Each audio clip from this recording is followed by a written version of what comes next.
Reality Transurfing, Book 3, Forward to the Past by Vadim Zeland. Chapter 4, Segment 3, Gliding. Finally, we've arrived at the moment when you are ready to get the answer to the riddle of the overseer. The statement that every person has the right to a real freedom of choice when it comes to his fate remains a riddle until you become aware of the origin of dependence that is non-freedom. Now, based on everything that has been said in this book, I could give you the answer. You obtain freedom when you stop your battle. Let me repeat that. You obtain freedom when you stop your battle.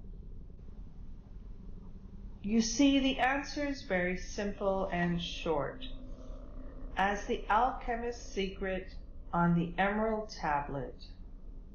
But if I were to give you the answer in the beginning of the book, you wouldn't have grasped its meaning, right? Dependence is you taking part in an imposed battle. As soon as you wake up from dreaming awake, as soon as you stop fighting yourself and the world, and leave the field of battle, there is nothing more to hold you.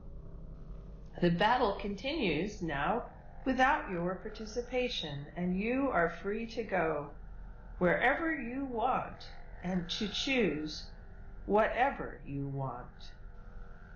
The world, like a mirror, is reflecting your attitude to it. When you are dissatisfied with the world, it turns away. When you fight the world, it fights you. When you stop fighting, the world moves towards you. Let me repeat that. The world, like a mirror, is reflecting your attitude to it. When you are dissatisfied with the world, it turns away. When you fight the world, it fights you. When you stop fighting, the world moves towards you. From your very birth, pendulums have been pointing out your place in this world. A worldview template was imposed on you. The rules of the game explained. A role assigned, and thereby you were imprisoned into the box of conditionality. A worldview template was imposed on you. The rules of the games explained. A role assigned, and thereby you were imprisoned into a box of conditionality.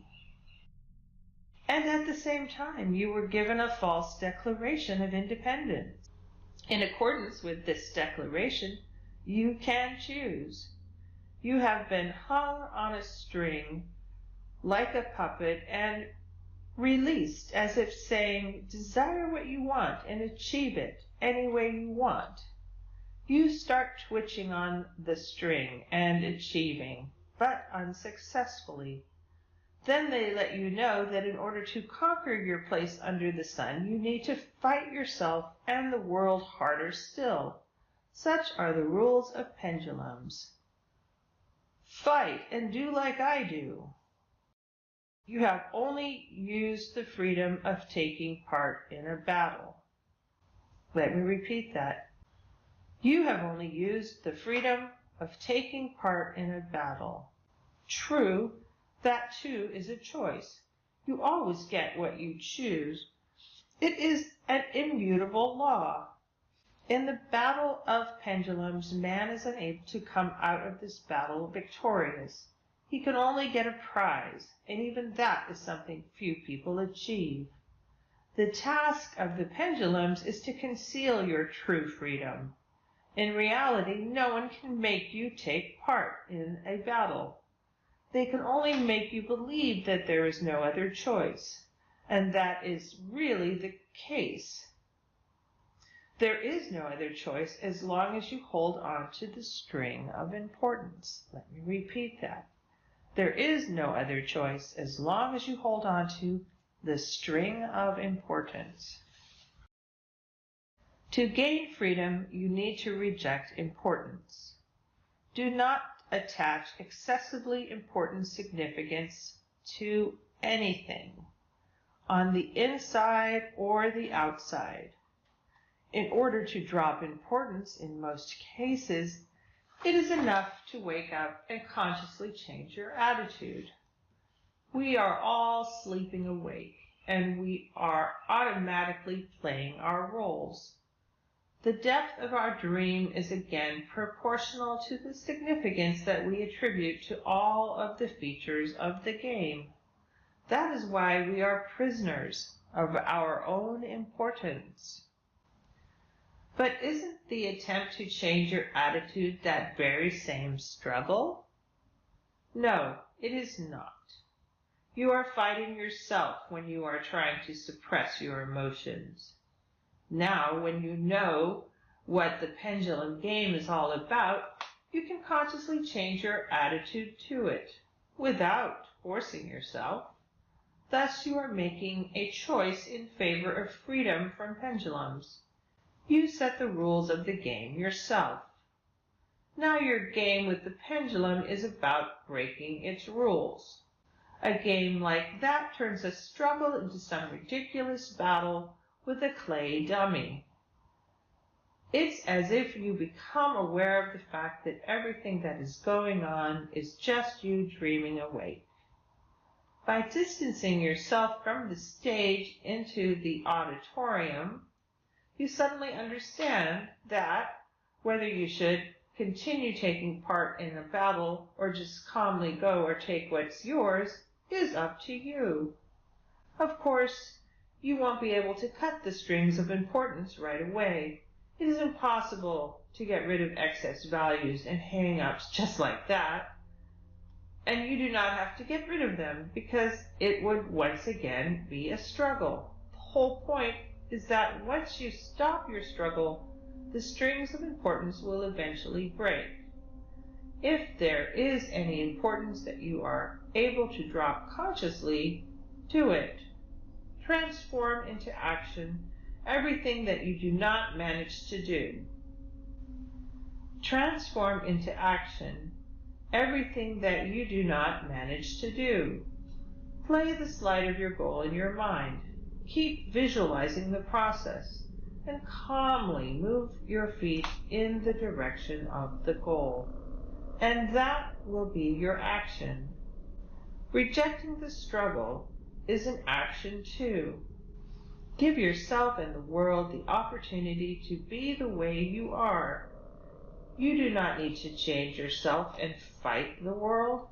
As soon as you have rejected the struggle, with every day that goes by, your freedom will become more and more tangible. It is also impossible to at once get rid of the weight of problems which you have accumulated over your life.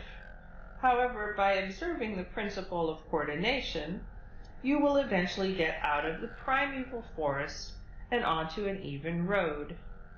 There is no guarantee that everything will run smoothly right away. Pendulum provocations, obstacles, and disappointments await you. The important thing is, do not despair, and do not get depressed. With time, everything will sort itself out. After all, you've got in your hands a powerful technique of ruling your destiny. If you manage to get imbued with the realization that you are capable of controlling events in your life, if you have gained confidence and have an uplifting feeling, expect unpleasant surprises. Most likely you will get a flick on the nose by one force or another, depending on the intensity of your confidence and the uplifting feeling. It is balancing forces reacting to your excess potential. Do not yield to the temptation to imagine yourself being the puppeteer or the director of the play, My Life. Of course, you are actually a director, but only a director of your own fate. However, you are not the only one playing in the play, My Life. There are also people around you to consider. Thus, the tiniest self-conceit and self-confidence creates an excess potential. It may seem to you that you don't think much of yourself at all, yet in reality, no one is flawless. You got the key to a very powerful force. Thus, the least deviation from excellence carries tangible consequences. Ideally, the realization that everyone is a master of his own fate should be entirely ordinary. Imagine that you were issued a certification. Imagine that you were issued a certification, which gives you the right to buy newspapers at any newsstand in the city. Will you get happy? Hardly, because it is your right anyway. You won't get upset if you don't manage to buy the newspaper at this particular newsstand. You'll buy it at another newsstand, or you'll do without the newspaper. You should be treating your new ability to control the events in your life in the same way. I must warn you of one more thing. Transurfing shouldn't be used with the purpose of bringing harm to another person. By directing hostile intention by visualization, you could take vengeance on a person or a group of people that bother you, and it will work. But then you are in for trouble. I really do not recommend you practice black magic. Even if it seems that your retribution is entirely just, don't do it. If, nonetheless, you are unable to refrain from sending trouble to your enemy, expect the first warning. You'll see the sign yourself. And if you won't stop, you will be punished. Do not forget that we are all guests in this world. Such are the conditions of freedom. You may choose, but you do not have the right to change anything. As everybody knows, the ancient civilizations have perished. What remains of them are only shards, constructions, like the Egyptian pyramids, and indistinct echoes about some secret magic knowledge. People who had mastered the force of external intention gained too great a power and thus were not only punished, but destroyed by balancing forces. There have been plenty of civilizations like Atlantis. Every time people mastered the force of external intention, they forgot that they are only guests here. And as everybody knows, a guest that has gone too far is kicked out. You should be especially wary of boasting before your friends and family. If you declare out loud that you will get your way, your chances of success will go down dramatically. That is the case when being confident grows into self-confidence. When you know inside that you will get your way, you are not upsetting the balance. This knowledge is inside you, being a thing in itself. But if you declare to other people that you will get what you want, what you yet do not have, you are creating an excess potential. Then the balancing forces are activated, aimed at eliminating the potential, hence the conclusion. Better to act modestly and keep your mouth shut. Of course, when you have already achieved your goal, you can frolic only without foolish enthusiasm and euphoria, or else the balancing forces will take your toy away. Transform your glee into the intention of celebration. Let me repeat that. Transform your glee into the intention of celebration. Use your right to choose and allow yourself the luxury to perceive the life that currently does not satisfy you as a celebration. Now, there is not an illusory, but a real reason for a party. The hope to obtain freedom. You will have a sense of quiet happiness from realizing that you are moving towards your goal. Hence, celebration will always be nearby. Not even balancing forces can darken this quiet happiness of yours. In conformity with the principle of coordination, if you will perceive your life to be a celebration no matter what, then that is how it will be. Let me repeat that. In conformity with the principle of coordination, If you will perceive your life to be a celebration, no matter what, then that is how it will be. Now, there is no need to continue to struggle. You will get what's yours anyway. Having rejected the struggle, you cut your strings and obtain freedom without losing your footing. Your footing is the flow of variations. You need to remember that your choice will definitely get realized. Set the radiation of your thoughts onto the life track of your goal, and then the flow will be directed towards your goal. There are no such forces that could stop you on your way to your goal if you are moving with the flow, keeping your balance and observing the principle of coordination.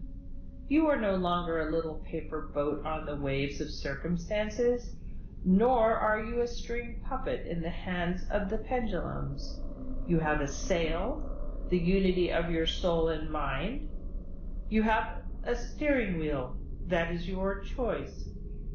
You are gliding in the space of variations using the wind of external intention.